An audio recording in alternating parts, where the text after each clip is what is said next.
आज से हम एक नई वीडियो सीरीज़ का आगाज़ कर रहे हैं और इस वीडियो सीरीज़ के अंदर हम बात करेंगे फ्रीलांसिंग के बारे में कि फ्रीलांसिंग क्या है और इसकी इसकी हम कुछ डेफिनेशंस लेंगे कि फ्रीलांसिंग किसे कहते हैं। अगर आप ऑनलाइन वर्क करना चाहते हैं और इंटरनेट के ज़रिए अर्निंग करना चाहते हैं तो उसके लिए कौन कौन से हमारे पास टूल्स अवेलेबल हैं, कौन कौन से प्लेटफॉर्म्स हैं जिनको हम इस्तेमाल कर सकते हैं। और इसके अलावा हम कोर्स का ओवरव्यू करेंगे कि इस कोर्स के अंदर हम कौन कौन से टॉपिक्स पे बात करेंगे, जैसे कि अकाउंट क्रिएशन है, प्रोफाइल कंप्लीशन है, प्रीवियस प्रोजेक्ट्स आपने कैसे मेंशन करने हैं, अपनी प्रोफाइल को आपने कैसे कंप्लीट करना है, उसके अंदर कौन कौन सी डिटेल्स आपने ऐड करनी है, स्किल्स आपने किस तरह से लिस्ट डाउन करनी है, एजुकेशन को आपने किस तरह से मेंशन करना है, अपने रेट्स आपने किस तरह से डिफ़ाइन करने हैं, गिग्स या सर्विसेज आपने किस तरह से क्रिएट करनी है और उन गिग्स को किस तरह से आपने ऑप्टिमाइज़ करना है। फिर अगर आपने प्रोफाइल क्रिएट की है तो स्टार्ट में आपको ऑर्डर्स लेना डिफ़िकल्ट होता है, तो उस हवाले से कुछ हम टिप्स और ट्रिक्स डिस्कस करेंगे कि आपने किस तरह से ऑर्डर्स जो हैं वो पहला ऑर्डर आपने किस तरह से गेट करना है, फिर आपने क्लाइंट्स के साथ किस तरह से डील करना है और क्लाइंट्स के साथ आपने निगोशिएट किस तरह से करना है और अपने प्रोजेक्ट्स को आपने माइलस्टोन्स के अंदर किस तरह से डिवाइड करना है। तो ये कुछ टॉपिक्स हैं जो हमने यहाँ पे लिस्ट डाउन किए हैं और इनको हम डिटेल के अंदर इस पूरे वीडियो सीरीज़ के अंदर डिस्कस करेंगे। और अभी हम ये देखते हैं कि फ्रीलांसर की डेफिनेशन क्या है और फ्रीलांसिंग किसे कहते हैं। तो विकिपीडिया की डेफिनेशन के मुताबिक फ्रीलांसर कौन होता है कि जो किसी भी कंपनी के अंदर फुल टाइम जॉब नहीं कर रहा होता। ठीक है, तो मीन्स कि वो किसी एम्प्लॉयर को या किसी कंपनी को वो जवाबदेह नहीं होता। ये फ्रीलांसिंग के अंदर जो फ्री का वर्ड है, ये इसका यही मतलब है कि वो किसी एम्प्लॉयर को जवाबदेह नहीं होता। वो इस हिसाब से वो फ्री होता है कि वो अपनी मर्ज़ी से अपने अपना काम जो है वो करता है, अपनी मर्ज़ी से वो कॉन्ट्रैक्ट्स जो है वो साइन करता है, अपनी मर्ज़ी से वो अपना रेट तय करता है। ठीक है, अपने हिसाब से वो अपने टाइम को मैनेज करता है, अपने हिसाब से वो अपने रिसोर्सेज को लेकर चलता है। तो ये जो फ्रीलांसिंग के अंदर जो फ्री का वर्ड है, उसका मतलब ये है कि उस पे कोई किसी किस्म की इस तरह की एम्प्लॉयर की तरफ से कोई पाबंदी नहीं होती। वो इस लिहाज से वो फ्री होता है कि वो अपनी चीज़ों को खुद से मैनेज करता है, अपने हिसाब से वो सारी चीज़ों को लेकर चल रहा होता है और वो फुल टाइम किसी भी कंपनी के अंदर वो जॉब नहीं कर रहा होता। और इसी वजह से ये जो फ्रीलांसर्स होते हैं इनको हम सेल्फ एम्प्लॉयड भी कहते हैं। फिर नेक्स्ट अगर हम एक और डेफिनेशन देखें जो अपवर्क के पेज पे अवेलेबल है, तो इस डेफिनेशन के हिसाब से भी फ्रीलांसर कौन होते हैं जो कि क्लाइंट्स के साथ काम करते हैं लेकिन उनके साथ कोई फुल टाइम उनका कॉन्ट्रैक्ट नहीं होता। जैसे आप किसी कंपनी में अगर जॉब करते हैं, तो कंपनी में जब आप जॉब करते हैं तो वहाँ पे आपका एक पूरा एक कॉन्ट्रैक्ट साइन होता है कि आप वहाँ पे फुल टाइम एम्प्लॉय होते हैं। ठीक है, और आपने उनकी टर्म्स एंड कंडीशंस के मुताबिक ही काम करना होता है और वो आपको फिक्स्ड सैलरी जो है वो आपको देती हैं आपके काम के एवज़ या आपकी सर्विसेज के एवज़। लेकिन जो फ्रीलांसर्स होते हैं इनका इस तरह से कोई फुल टाइम एम्प्लॉयमेंट का कोई कॉन्ट्रैक्ट नहीं होता किसी भी कंपनी के साथ। ये फ्री होते हैं, ये अपने जो कॉन्ट्रैक्ट्स होते हैं इनको ये खुद मैनेज करते हैं, क्लाइंट्स के साथ ये खुद डील करते हैं, उनके साथ रेट्स खुद तय करते हैं। ठीक है, और एक फ्रीलांसर जो है वो एक टाइम पे एक से ज़्यादा प्रोजेक्ट्स पे भी काम कर रहा होता है।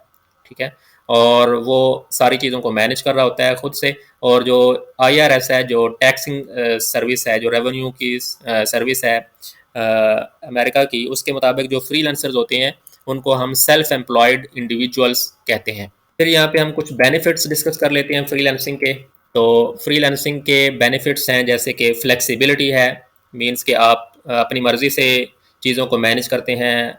आपने कहाँ पे बैठ के काम करना है, किस टाइम ड्यूरेशन के अंदर आपने काम करना है, तो वो सारी चीज़ें आप खुद से मैनेज करते हैं, अपने रेट्स वगैरह आप खुद डिफ़ाइन करते हैं। फिर choice of clients and projects, जब आपने किस क्लाइंट के साथ काम करना है तो आप उसकी रिक्वायरमेंट्स को देखते हैं। अगर आप ये देखते हैं कि आप इन रिक्वायरमेंट्स को मीट करते हैं और आपका जो बजट है क्लाइंट का वो अच्छा है, तो फिर आप उसको कंटिन्यू कर लेते हैं। अगर अगर आप समझते हैं कि इसकी क्लाइंट्स की जो रिक्वायरमेंट्स हैं वो बजट के साथ मीट नहीं कर रही, तो आप उसको लीव भी कर सकते हैं किसी प्रोजेक्ट को। लेकिन जब आप किसी कंपनी के अंदर या फर्म के अंदर काम कर रहे होते हैं तो वहाँ पे ये जो फ्लेक्सिबिलिटी है ये आपके पास नहीं होती, बल्कि वो आपके जो मैनेजर्स होते हैं या हायर लेवल जो एम्प्लॉयज़ होते हैं वो इन चीज़ों को मैनेज कर रहे होते हैं। अगर वो एक चीज़ को फाइनल कर देंगे तो आपने लाजमी उस चीज़ को करना ही करना होता है। तो इन टर्म्स में, इस लिहाज से जो फ्रीलांसर्स होते हैं वो फ्लेक्सिबल होते हैं, उन पे इस तरह की कोई रिस्ट्रिक्शंस नहीं होती। और फिर उसी तरह जैसे हमने डिस्कस किया कि उनके अपने आप अपनी मर्ज़ी से अपने रेट्स जो हैं उनको सेट कर सकते हैं। ऑब्वियसली आपने मार्केट को देखना होता है कि मार्केट के अंदर जो है वो क्या डिमांड चल रही है और उस हिसाब से आपने अपने रेट्स को डिफ़ाइन करना होता है। और क्योंकि जब आप ग्लोबल मार्केट के अंदर काम कर रहे हैं तो फिर आपके कंपेटिटर्स भी होते हैं, ठीक है? तो अगर आप रेट बहुत ज़्यादा कर देंगे तो ऑब्वियसली जो बायर होता है वो at a time multiple sellers के साथ कांटेक्ट में होता है। तो अगर आप रेट जो है वो बहुत ज़्यादा लगा देंगे तो वो किसी और बायर के साथ काम कर लेंगे। तो आपने रेट्स के अंदर आपके पास फ्लेक्सिबिलिटी भी होती है, लेकिन आपने ये भी मेक श्योर करना होता है कि वो मार्केट के हिसाब से आप अपने रेट्स को सेट करें। फिर इसी तरह जब आप एज ए फ्रीलांसर वर्क कर रहे होते हैं तो आप अपनी स्किल्स को इम्प्रूव कर सकते हैं, और आप किसी स्पेसिफिक नीश को टारगेट कर सकते हैं, किसी स्पेसिफिक स्किल सेट को किसी स्पेसिफिक स्किल सेट के अंदर आप अपनी जो एक्सपर्टीज़ हैं उनको इन्हांस कर सकते हैं, और फिर उस पर्टिकुलर कैटेगरी के अंदर आप अपनी रेपुटेशन को इंक्रीज़ कर सकते हैं, और फिर उस स्पेसिफिक कैटेगरी के अंदर आप अपनी सर्विसेज को बेहतर अंदाज में प्रोवाइड कर सकते हैं। फिर आपका एक्सपोजर होता है ग्लोबल मार्केट के अंदर। जब आप अपनी प्रोफाइल बनाते हैं ऑनलाइन इंटरनेट पे तो आप किसी भी कंट्री का जो बायर है वो आपसे कांटेक्ट कर सकता है और आपकी सर्विसेज को हासिल करने के लिए आपसे वो कांटेक्ट कर सकता है। तो आपका एक्सपोजर होता है ग्लोबल मार्केट के अंदर। आप किसी स्पेसिफिक कंट्री की मार्केट के अंदर महदूद नहीं होते, बल्कि आप किसी भी कंट्री के बायर के साथ काम कर सकते हैं। तो ग्लोबल मार्केट के अंदर आपका एक्सपोजर बढ़ता है जब आप वर्क करते हैं एज अ फ्रीलांसर। फिर कुछ इसके डिसएडवांटेजेस मेंशन हैं, जैसे कि आपने आइसोलेशन के अंदर काम करना होता है। ज़्यादातर अगर आप रिमोटली काम कर रहे हैं तो आपके पास वो कंपनी का एनवायरनमेंट नहीं होता जहाँ पे आपके पास कोलीग्स होते हैं जिनके साथ आप डिस्कशन कर सकते हैं अगर आपके पास कोई इश्यूज आते हैं इस तरह के। तो ये एक उसका ड्रॉबैक है कि आपने आइसोलेशन के अंदर काम करना होता है, आपने चीज़ों को खुद ही मैनेज करना होता है। अगर कोई इश्यूज आते हैं तो आपने उनको खुद से ही हैंडल करना होता है। फिर अनसर्टन जॉब सिक्योरिटी होती है। इसमें ये होता है कि एज अ फ्रीलांसर बाज़ औक़ात आपको कोई प्रोजेक्ट मिल जाता है, लेकिन कई दफ़ा ऐसे होता है कि किसी ड्यूरेशन के अंदर आपको प्रोजेक्ट्स जो हैं वो उस तरह से नहीं मिल रहे होते। तो जब आप जॉब कर रहे होते हैं तो जॉब के अंदर आपकी एक फ़िक्स्ड सैलरी होती है जो आपको हर महीने के बाद मिल जाती है। लेकिन एज अ फ्रीलांसर जब आप काम कर रहे होते हैं तो अब कभी आपको प्रोजेक्ट्स मिल रहे होते हैं और कभी आपको प्रोजेक्ट्स नहीं मिलते। तो इस हवाले से जॉब सिक्योरिटी जो है वो उसमें अनसर्टेनिटी होती है। फिर एडमिनिस्ट्रेटिव रिस्पॉन्सिबिलिटीज़ होती हैं। जब आप कंपनी के अंदर जॉब करते हैं तो जो एडमिनिस्ट्रेटिव टास्क होते हैं, जैसे कि मार्केटिंग है या इनवॉइस मैनेजमेंट्स है या क्लाइंट के साथ डील करना है, तो वो हायर हायरार्की के अंदर जो लोग होते हैं वो उनको मैनेज कर रहे होते हैं। लेकिन जब आप एज अ फ्रीलांसर काम कर रहे होते हैं तो सारी अथॉरिटी या सारी चीज़ें आपने खुद से ही मैनेज करनी होती हैं। आप ही ने मार्केटिंग पे इन्वेस्टमेंट करनी है, आपने खुद ही क्लाइंट के साथ डील करना है, क्लाइंट्स के साथ आपने खुद ही नेगोशिएट करना है, इनवॉइसेस आपने खुद जनरेट करनी है, क्लाइंट्स को सेंड करनी है। तो ये सारी चीज़ें जो एडमिनिस्ट्रेटिव टास्क हैं वो भी उसकी रिस्पॉन्सिबिलिटी भी एज अ फ्रीलांसर आपकी ही होती है। No employer funded benefits. इसमें क्या है कि जब आप किसी कंपनी के अंदर काम करते हैं तो उसमें आपको कंपनीज जो है मुख्तलिफ बेनिफिट्स प्रोवाइड करती हैं, जैसे कि इंश्योरेंस होती है, आपकी हेल्थ इंश्योरेंस होती है। इसी तरह जब आप अपनी सर्विस को कंप्लीट करते हैं तो उस टाइम पे आपको कुछ फंड्स जो हैं वो प्रोवाइड किए जाते हैं। तो इस तरह के जो बेनिफिट्स हैं जो कंपनीज आपको प्रोवाइड करती हैं, ज़ाहिर है वो जगह जब आप एज एन इंडिविजुअल और एज अ फ्रीलांसर काम कर रहे हैं तो वो ये सारे बेनिफिट्स जो हैं ये आपको अवेलेबल नहीं होते। फिर कुछ पॉपुलर कैटेगरीज हम डिस्कस करते हैं कि जब आप एज अ फ्रीलांसर अगर आप काम करना चाहते हैं तो उसके अंदर जो इस टाइम पे पॉपुलर कैटेगरीज हैं उनमें से कुछ यहाँ पे मेंशन्ड है, जैसे कि वेब डेवलपर है। अगर आप वेबसाइट डेवलप कर सकते हैं तो आप इसको एज अ सर्विस किसी भी फ्रीलांसिंग प्लेटफॉर्म पे सेल कर सकते हैं। इसी तरह यूएक्स डिज़ाइनर की जो जॉब है एज अ फ्रीलांसर वो भी काफ़ी इन है। यूएक्स डिज़ाइनर कौन होता है? जो कि यूज़र एक्सपीरियंस को मैनेज करता है। अगर आप कोई भी वेबसाइट बनाते हैं या ऐप बनाते हैं तो उसको आपने ऑप्टिमाइज़ करना होता है इस हिसाब से कि यूज़र उसको एफिशिएंटली और ऑप्टिमल वे के अंदर, ईजीएस्ट वे के अंदर उसको आपकी ऐप को या वेबसाइट को कंज्यूम कर सके। बेहतर से बेहतर आप लेआउट डिज़ाइन करते हैं ताकि आपका जो यूज़र है वो उसको आसानी के साथ आपकी वेबसाइट को जो या ऐप को कंज्यूम कर सके। इसी तरह अगर आप प्रोग्रामर हैं, कोई भी प्रोग्रामिंग लैंग्वेज में आप एक्सपर्ट हैं तो आप इसकी सर्विसेज को सेल कर सकते हैं किसी भी फ्रीलांसिंग के प्लेटफॉर्म पे। इसी तरह अगर आप ग्राफिक्स डिज़ाइनर हैं, आप इमेजेस जो हैं वो बना सकते हैं, ग्राफिक्स डिज़ाइन कर सकते हैं, ठीक है, कवर डिज़ाइन कर सकते हैं, सोशल मीडिया के जो मुख्तलिफ प्लेटफॉर्म्स हैं उनके लिए अगर आप पोस्ट क्रिएट कर सकते हैं, या अगर आप वीडियो एडिटर हैं, आप वीडियोस बना सकते हैं या वीडियोस को एडिट कर सकते हैं, या अगर आप फोटोग्राफर हैं, तो ये सारी जो स्किल्स हैं ये भी आप एज आ फ्रीलांसर किसी भी फ्रीलांसिंग के प्लेटफॉर्म पे एज आ सेलर सेल कर सकते हैं। इसी तरह सोशल मीडिया मार्केटिंग है, कॉपी राइटिंग है, कॉपी राइटिंग में आप आर्टिकल्स राइट कर सकते हैं। अगर आप किसी लैंग्वेज के अंदर कोई कंटेंट राइट कर सकते हैं तो आप एज अ कॉपी राइटर अपनी सर्विसेज को सेल कर सकते हैं। इसी तरह अगर आप एज अ ट्रांसलेटर या इंटरप्रेटर आप काम कर सकते हैं, किसी कंटेंट को अगर आप किसी पर्टिकुलर लैंग्वेज के अंदर अगर आप ट्रांसलेट कर सकते हैं तो इस सर्विस को आप सेल कर सकते हैं। फिर डेटाबेस मैनेजर की एक जॉब होती है, ई कॉमर्स मैनेजर है। तो ये कुछ कैटेगरीज हैं जिनकी सर्विसेज आप एज अ फ्रीलांसर सेल कर सकते हैं। बहुत ज़्यादा कैटेगरीज हैं, यहाँ पे हमने कुछ कैटेगरीज को मेंशन किया है। जब हम उस टॉपिक पे आएंगे, सर्विसेज वाले टॉपिक पे जब हम आएंगे तो उसमें हम डिटेल के अंदर डिस्कस करेंगे कि कौन कौन सी और कैटेगरीज हैं जिनके अंदर आप अपनी सर्विसेज को सेल कर सकते हैं। फिर मुख्तलिफ आपके पास फ्रीलांसिंग के प्लेटफॉर्म्स हैं जिनको आप इस्तेमाल कर सकते हैं। जैसे कि सबसे ज़्यादा जो पॉपुलर है इस टाइम पे वो अपवर्क है। अपवर्क पे आप अपनी services as a freelancer sell कर सकते हैं। फिर उसके अलावा जो बिगिनर फ्रेंडली है, जो ज़्यादातर बिगिनर्स यूज़ करते हैं और इस टाइम पे काफ़ी पॉपुलर है ये प्लेटफॉर्म, वो फाइवर है। फाइवर पे आप एज अ बिगिनर या अगर आप फ्रीलांसिंग के करियर को स्टार्ट कर रहे हैं तो उनके लिए फाइवर जो है वो एक बेस्ट प्लेटफॉर्म है जिसको आप इस्तेमाल कर सकते हैं और वहाँ पे आप अपनी फ्रीलांसिंग की सर्विसेज को सेल कर सकते हैं। इसी तरह कुछ और प्लेटफॉर्म्स हैं जैसे कि पीपल पर आ रहा है, guru.com है, और भी हैं, freelancer.com है, और इस तरह से और भी प्लेटफॉर्म्स हैं जिनको आप इस्तेमाल कर सकते हैं। तो इस कोर्स के अंदर हम जिस प्लेटफॉर्म को एज एन एग्जांपल यूज़ करेंगे वो फाइवर है, और फाइवर के अंदर किस तरह से आप अपनी प्रोफाइल सेटअप करते हैं और किस तरह से आप अपनी गिग्स या सर्विसेज क्रिएट करते हैं उनको हम डिटेल के अंदर डिस्कस करेंगे।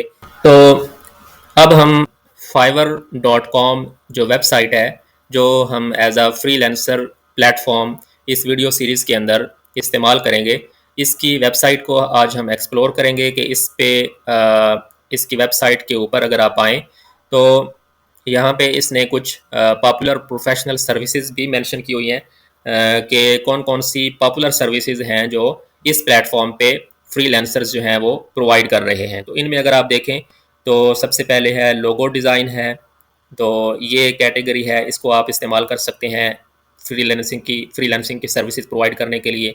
फिर इसी तरह जो वेबसाइट डेवलपमेंट है, इसके अंदर जो सबसे पॉपुलर कैटेगरी है वो वर्डप्रेस की है। अगर आप वर्डप्रेस के अंदर वेबसाइट डेवलप करना जानते हैं तो आप उन सर्विसेज को एज अ फ्रीलांसर इस प्लेटफॉर्म पे सेल कर सकते हैं। फिर इसी तरह वॉइस ओवर की कैटेगरी है, वीडियो एक्सप्लेनर है, सोशल मीडिया है। तो यहाँ पे आप मुख्तलिफ कैटेगरीज को देख सकते हैं जो इस टाइम पे पॉपुलर हैं, जिनकी सर्विसेज जो हैं वो सेल हो रही हैं इस प्लेटफॉर्म पे।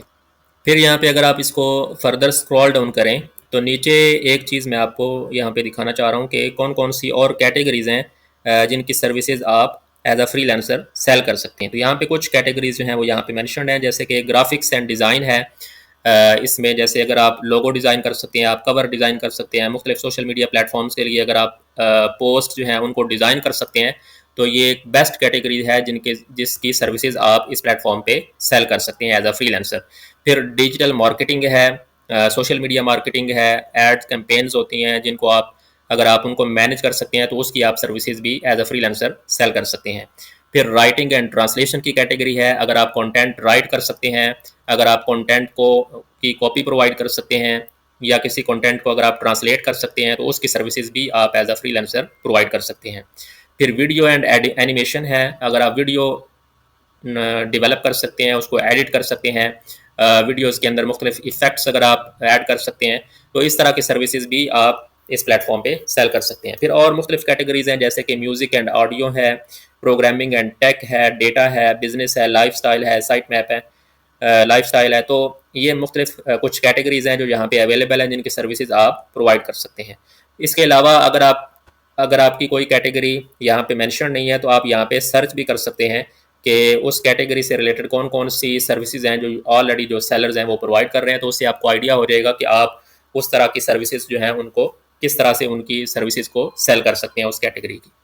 तो अब सबसे पहले अगर आप इस प्लेटफॉर्म पे एज अ सेलर अपनी सर्विसेज को सेल करना चाहते हैं, तो यहाँ पे अगर आप मेन्यू के अंदर देखें तो यहाँ पे एक ऑप्शन है बिकम ए सेलर। ठीक है, तो आपने जब इस प्लेटफॉर्म पे अपना अकाउंट बनाना है तो आपने मेक श्योर करना है कि आप अपना account as a seller create करेंगे, एज अ बायर आपने क्रिएट नहीं करना। बायर वो होता है जो फ्रीलांसिंग की सर्विसेज को गेट करना चाहता है, ठीक है, और सेलर वो होता है जो अपनी सर्विसेज को प्रोवाइड कर रहा होता है। तो आपने जब रजिस्टर करना है तो आपने एज अ सेलर अपना अकाउंट रजिस्टर करना है। तो आप इस लिंक पे अगर हम क्लिक करें तो इस लिंक पे जब हम क्लिक करते हैं तो यहाँ पे उसने कुछ कैटेगरीज जो हैं वो बताई हुई हैं कि आप रजिस्टर करना चाहते हैं एज अ डिज़ाइनर या as a developer, as a writer, video editor, musician, voice over artist, social media marketer, what is your skill, become a seller. तो आप इस लिंक पे क्लिक करके तो आप अपने आप को एज अ सेलर जो है वो रजिस्टर कर सकते हैं। तो हम सबसे पहले इस लिंक पे क्लिक करते हैं बिकम ए सेलर। तो अब यहाँ पे आप क्या करेंगे कि आप अपना अकाउंट जो है वो यहाँ पे क्रिएट करेंगे। तो जैसे भी आप किसी भी नॉर्मल वेबसाइट पे जब आप रजिस्टर करते हैं तो जो जो स्टेप्स होते हैं वही यहाँ पे भी स्टेप्स हैं। आपने अपनी ईमेल आईडी जो है वो यहाँ पे एंटर करनी है। कंटिन्यू पे आप क्लिक करेंगे तो नेक्स्ट जो फर्दर स्टेप्स वो कहेगा वो आपने उस तरह से परफॉर्म करते जाना है। या अगर आप ईमेल एड्रेस के जरिए अकाउंट क्रिएट नहीं करना चाहते तो यहाँ पे और भी ऑप्शन हैं, जैसे आप फेसबुक के जरिए रजिस्टर कर सकते हैं, गूगल के अकाउंट के जरिए आप ऑथराइज कर सकते हैं, इस अकाउंट क्रिएट कर सकते हैं। इसी तरह एप्पल के अकाउंट के साथ आप फाइवर का अकाउंट क्रिएट कर सकते हैं एंड सो ऑन। तो मेरा अकाउंट इसके अंदर ऑलरेडी क्रिएटेड है, तो यहाँ पे मैं इस स्टेप को आगे फर्दर प्रोसीड नहीं करूँगा। आप यहाँ पे ईमेल एड्रेस के जरिए कंटिन्यू करके तो नेक्स्ट स्टेप्स को आप कंप्लीट करके तो अपना जो अकाउंट है वो क्रिएट कर सकते हैं। तो जब आप अपना अकाउंट बना लेंगे तो आपको ईमेल आईडी ईमेल रिसीव होगी। ईमेल के ज़रिए आप उस अकाउंट क्रिएशन की रिक्वेस्ट को कंफर्म करेंगे तो आपका अकाउंट जो है वो सक्सेसफुली क्रिएट हो जाएगा। तो जब आपका अकाउंट क्रिएट हो जाएगा तो फिर आपने साइन इन के बटन पे क्लिक कर देना है, और साइन इन पे यहाँ पे आप अपना यूज़र नेम या ईमेल आईडी एंटर करेंगे और फिर जो आपने पासवर्ड लिखा होगा वो एंटर करेंगे और कंटिन्यू पे क्लिक कर देंगे तो आप इस वेबसाइट के अंदर लॉग इन हो जाएंगे। तो अब मैं चूँकि इसके अंदर ऑलरेडी रजिस्टर्ड हूँ तो अब मैं अपने अकाउंट के अंदर लॉग इन करूँगा। तो अब मैंने अपने अकाउंट के अंदर फाइवर की वेबसाइट के ऊपर मैंने अपने अकाउंट के अंदर लॉगिन कर लिया है। तो जब आप अपने फाइवर के अकाउंट के अंदर लॉगिन करते हैं तो ये आपका सेलर का डैशबोर्ड पेज है जो आपको व्यू होगा। तो यहाँ पे आपकी कुछ प्रोफाइल से रिलेटेड जो इन्फॉर्मेशन है वो यहाँ पे विजिबल है। यहाँ पे सबसे पहले जो इम्पोर्टेंट चीज़ है जो आपने जब आपने अपना अकाउंट क्रिएट करना है तो आपने अपनी प्रोफाइल पे जाना है। तो प्रोफाइल पे अगर हम जाएं तो यहाँ पे आपकी प्रोफाइल से रिलेटेड जो इन्फॉर्मेशन है वो लेफ़्ट साइड बार के अंदर यहाँ पे विजिबल है, और जो राइट साइड है आपकी इसके अंदर आपकी गिग्स अवेलेबल हैं या जो सर्विसेज आप प्रोवाइड कर रहे हैं वो यहाँ पे मेंशन्ड हैं। और यहाँ से आप अपनी एक न्यू क्रिएट अगर आप न्यू गिग बनाना चाहें तो आप इस लिंक पे क्लिक करके अपनी न्यू गिग जो है वो क्रिएट कर सकते हैं। फिर इसी तरह यहाँ पे आपकी डिस्क्रिप्शन अवेलेबल है। तो आपने अभी फ्रेश प्रोफाइल क्रिएट की होगी तो आपकी डिस्क्रिप्शन यहाँ पे अवेलेबल नहीं होगी, तो आपने इस लिंक पे क्लिक करके तो अपनी डिस्क्रिप्शन जो है उसको ऐड करना है। इसी तरह जो लैंग्वेजेस आप जिनके अंदर कम्युनिकेट कर सकते हैं वो आपने यहाँ पे ऐड कर देनी है। इसी तरह अगर आप अपनी स्किल से रेलेवेंट कोई टेस्ट अगर देना चाहें तो आप यहाँ से आप अपना टेस्ट जो है वो दे सकते हैं। तो इससे आपको एक्स्ट्रा बैजेस जो हैं वो आपकी प्रोफाइल पे शो हो जाएंगे। अगर आप मुख्तलिफ सोशल मीडिया के प्लेटफॉर्म्स को लिंक करना चाहते हैं तो वो आप इस सेक्शन के अंदर आप मुख्तलिफ अकाउंट्स को लिंक कर सकते हैं। इसी तरह जो आपकी स्किल्स हैं जिनकी सर्विसेज आप प्रोवाइड कर रहे हैं ये आपने इस सेक्शन के अंदर अपनी वो स्किल्स सारी यहाँ पे ऐड कर देनी है, ऐड न्यू पे क्लिक करके। तो ये इंपॉर्टेंट पॉइंट है, इस पे आपने जो जो भी आपकी स्किल्स हैं आपने वो सारी स्किल्स यहाँ पे ऐड कर देनी है। इसी तरह जो आपकी एजुकेशन है उसकी इन्फॉर्मेशन आप यहाँ पे इस सेक्शन के अंदर ऐड कर सकते हैं। और फिर इसी तरह अगर आपने कोई सर्टिफिकेशंस की हुई हैं अपनी स्किल्स से रेलिवेंट तो उसकी इन्फॉर्मेशन भी आप यहाँ पे ऐड कर सकते हैं। तो राइट साइड पे आपके जो रिव्यूज़ हैं एज अ सेलर वो भी यहाँ पे मेंशन होते हैं आपकी प्रोफाइल पेज पे। तो इस तरह से आपने अपनी जो प्रोफाइल है उसके अंदर ये सारी इन्फॉर्मेशन जो है ये ऐड कर लेनी है। तो जब आपने अपना अकाउंट क्रिएट करना है तो आपने अपनी जो बेसिक इन्फॉर्मेशन है जैसे कि यूज़र नेम वगैरह है और अपनी जो टैग लाइन है वो ऐड करनी है। फिर इसी तरह आपने अपनी प्रोफाइल पिक्चर जो है वो ऐड करनी है, और उसके बाद आपने अपनी डिस्क्रिप्शन, लैंग्वेजेस और स्किल्स और एजुकेशन और सर्टिफिकेशन। तो सर्टिफिकेशन, एजुकेशन, स्किल्स और लैंग्वेजेस और डिस्क्रिप्शन ये जो चीज़ें हैं ये आपने लाजमी अपनी प्रोफाइल के अंदर ऐड करनी है, और जो आपकी प्रोफाइल पिक्चर है वो उसके अंदर ऐड होनी चाहिए, आपकी टैगलाइन ऐड होनी चाहिए। तो ये सारी चीज़ें जब आप ऐड कर देंगे तो तब आपकी जो प्रोफाइल है वो कंप्लीट होगी। और फिर नेक्स्ट जो स्टेप है हमारे पास वो ये होगा कि हमने अपनी जो सर्विस है जो हम सेल करना चाहते हैं एज अ फ्रीलांसर, वो फिर हमने यहाँ पे क्रिएट करनी है। तो वो सर्विसेज हम किस तरह से क्रिएट करते हैं, एक तो यहाँ पे आपके पास एक लिंक अवेलेबल है क्रिएट ए न्यू गिग का, आप इस पर क्लिक कर सकते हैं। और फिर इसके अलावा अगर आप यहाँ पे मेन्यू के अंदर आएँ तो यहाँ पे मेन्यू के अंदर भी आपके पास एक मेन्यू आइटम अवेलेबल है गिग्स का, तो आपने इस पर क्लिक कर देना है। तो यहाँ पे इस पेज पे आपकी वो सारी गिग्स हैं जो इस टाइम पे एक्टिव हैं वो यहाँ पे आपको शो हो रही होती हैं। और यहाँ से अगर आप इस ड्रॉप डाउन पे क्लिक करें तो यहाँ से आप इसको प्रीव्यू कर सकते हैं, एडिट कर सकते हैं, या अगर आप इस सर्विस को पॉज करना चाह रहे हैं तो आप इसको पॉज कर सकते हैं, इसको शेयर कर सकते हैं, डिलीट कर सकते हैं, और इससे रेलेवेंट अगर आप वीडियो ऐड करना चाहें तो वो भी ऐड कर सकते हैं। फिर इसके ऊपर इस लिंक पे अगर हम या इस टैब पे अगर हम क्लिक करें तो फर्दर जो इस गिग से रिलेटेड जो कुछ एनालिटिक्स हैं वो आपको यहाँ पे शो हो जाती हैं कि ये गिग जो है ये किस तरह से परफॉर्म कर रही है, तो आप इसकी डिटेल्स को भी यहाँ से देख सकते हैं। फिर अगर आप कोई नई गिग जो है वो क्रिएट करना चाहते हैं तो आप इस क्रिएट ए न्यू गिग के बटन पे क्लिक करके तो इस गिग को क्रिएट कर सकते हैं। तो ये हम नेक्स्ट वीडियो के अंदर देखेंगे कि हम एक न्यू गिग जो है या एक न्यू सर्विस जो है वो किस तरह से क्रिएट करते हैं, और उसके अंदर कौन कौन सी चीज़ें हैं जो इम्पोर्टेंट है जिनको आपने कंसिडर करना है जब भी आप कोई सर्विस लॉन्च करते हैं या कोई आप गिग जो है वो क्रिएट करते हैं।